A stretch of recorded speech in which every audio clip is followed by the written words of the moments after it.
அஸ்ஸலாமு அலைக்கும் வரஹ்மத்துல்லாஹி வபரகாத்துஹு. அன்பிற்கினிய சகோதர சகோதரிகளே, 70,000 மலக்குகள் நமக்காக பாவ மன்னிப்புக்கு துஆ செய்ய வேண்டும் என்று ஆசைப்படுறீங்களா?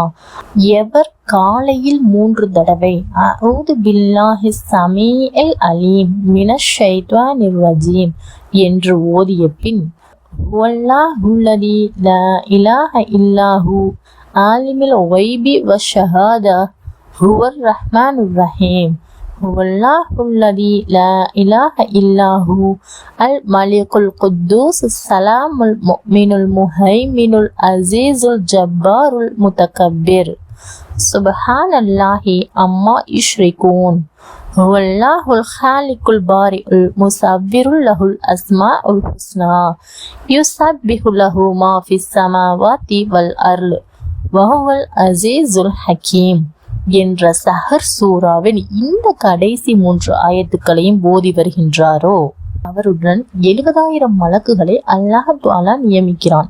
அவர்கள் அன்று மாலை வரை அவருக்காக பாவ மன்னிப்புக்கு துஆ செய்கிறார்கள். அவர் அந்த பகலில் இறந்துவிட்டால் அவருடைய மரணம் ஷஹீதுகளின் மரணமாக கருதப்படுகிறது. இதனை மாலையில் ஓதுபவரும் இதே நன்மையை பெறுகின்றார்.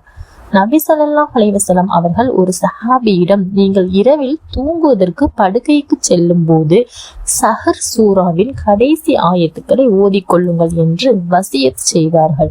மேலும் நீர் இந்த ஆயத்துக்களை இரவில் ஓதிய பின் தூங்கி அதே இரவில் இறந்து விட்டால் ஷஹீதுடைய நன்மையை அடைவீர்கள் என்றும் கூறியிருக்கிறார்கள். நூல் மலாஹிர் ஹக் ஜதீத், பாகம் 2, பக்கம் 347. இன்ஷா அல்லாஹ் நம் அனைவருக்கும் இந்த சஹர் சூராவின் கடைசி 3 ஆயத்துக்களை வளமையாக ஓதும் பாக்கியத்தை வல்ல ரஹ்மான் தந்தருவானாக.